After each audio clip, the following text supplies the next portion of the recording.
Halo sahabat pecinta aglonema, kita bertemu kembali dengan saya petani sederhana aglonema yang berbagi tips cara merawat dan menanam aglonema dengan mudah dan sederhana. Kali ini buat sahabat-sahabat semua, saya ingin berbagi cara pemberian pupuk ketika kita menanam aglonema. Memang untuk cara menanam aglonema banyak versi-versi yang lain juga, tetapi yang saya bagikan ini menurut pengalaman saya yang selama ini saya lakukan selalu seperti ini, dan hasilnya pertumbuhan dan perkembangan aglonema bisa dibilang lebih cepat karena unsur haranya dia cepat dapat, kemudian pertumbuhan daunnya juga lebih besar, dan tunas-tunas baru atau anak-anakan baru pun akan cepat lebih tumbuh. Karena faktor utama ketika kita menanam aglonema supaya dia bisa tumbuh subur dan cepat beranak, itu dia harus mendapatkan asupan nutrisi dari makanan yang cukup. Nah, ketika aglonema itu mendapatkan nutrisi yang cukup dari media tanamnya, maka pertumbuhan akar yang baik itu akan merangsang munculnya tunas-tunas baru. Dan cara kita menanam aglonema juga berpengaruh. Jadi pertama seperti ini, kita taruh dulu dasaran media tanamnya, kemudian kita beri pupuk Osmocote, baru nanti kita baru masukkan aglonemanya. Jadi di bawah akar itu, tepat di bawah akar itu kita taruh pupuk Osmocote-nya. Kemudian kita taruh aglonemanya, baru kita penuhi dengan media tanam. Seperti di sini kita masukkan media tanam.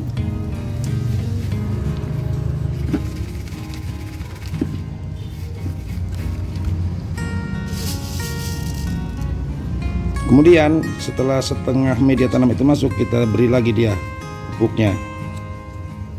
Kita taruh dia sekeliling, baru nanti kita masukkan lagi media tanam di atasnya, baru kita padatkan. Itu fungsinya ketika kita menyiram, kandungan yang ada di pupuk itu bisa menyebar ke seluruh media tanam, sehingga seluruh media tanam itu unsur haranya juga bisa dapat untuk diserap oleh aglonema tersebut.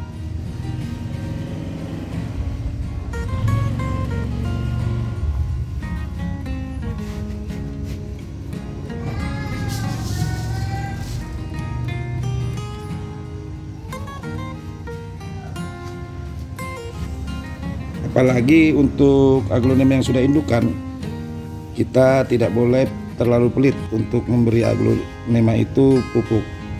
Jadi supaya dia merangsang pertumbuhan daun lebih besar, pertumbuhan akar juga, sehingga kalau akar kita sudah bagus, maka tunas-tunas yang ada di bonggol pun akan cepat muncul. Kemudian kita lakukanlah penyiraman semaksimal mungkin, penyiraman dengan cara yang kocor sampai media tanam betul-betul basah. Jadi di saat kita penyiraman itu sangat berpengaruh juga untuk pertumbuhan aglonema.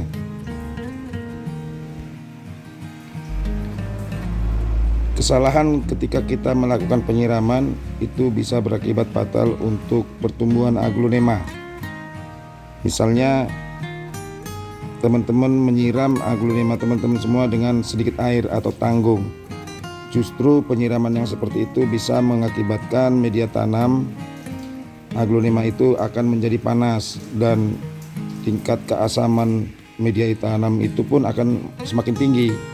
Sebaiknya ketika teman-teman menyiram, siram dia sampai dia betul-betul kocor, dan air siraman kita itu betul-betul banyak keluar dari lubang-lubang yang ada di bawah pot. Itu artinya zat asam yang di dalam media tanam sebelum kita menyiram itu ikut terbawa keluar, sehingga media tanam kita bisa dibilang kadar zat asamnya akan sedikit kembali, sehingga pertumbuhan akar pun akan semakin lebih sehat. Karena terlalu tinggi zat asam di dalam media tanam itu bisa mengakibatkan akar-akar aglonema itu akan busuk.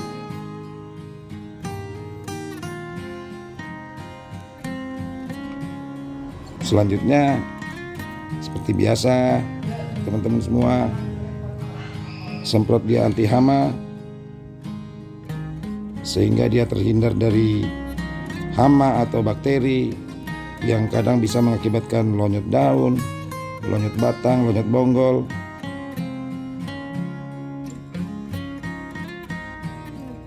Jadi seperti itu buat sahabat-sahabat semua. Sebenarnya simpel kita merawat aglonema.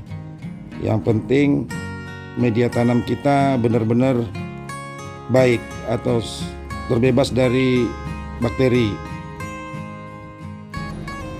Jadi buat teman-teman semua,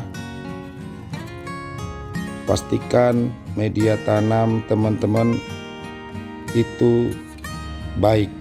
Media tanam yang mengandung unsur hara yang cukup, mengandung unsur-unsur yang dibutuhkan oleh pertumbuhan aglonema, dan dia juga harus poros supaya ketika kita melakukan penyiraman, air siraman kita tidak mengendap di dalam media tanam, karena ketika air itu mengendap maka media tanam kita akan becek.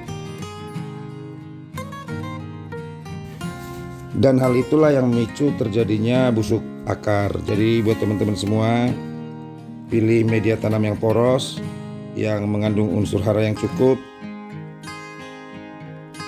Kalau media tanam teman-teman sudah baik, lakukan dengan cara menanam seperti ini, penyiraman seperti ini, dan penyemprotan antibakterinya rutin juga. Mudah-mudahan pertumbuhan aglonema teman-teman akan cepat besar, berdaun lebar, dan akan cepat tumbuh tunas-tunas atau cepat beranak. Jadi buat teman-teman semua, mudah-mudahan apa yang saya bagikan ini bermanfaat buat teman-teman semua. Untuk media tanam yang saya olah, yang sudah saya pakai bertahun-tahun, kalau teman-teman berminat boleh nanti di inbox atau melalui WA. Mudah-mudahan dengan media tanam yang saya ciptakan ini, aglo teman-teman juga akan tumbuh subur. Sekian dulu tip dari saya buat teman-teman semua. Semangat beraglonema, dan jangan lupa dukung channel ini supaya lebih berkembang lagi. Kita bertemu kembali di tip saya yang berikutnya. Sampai jumpa, bye.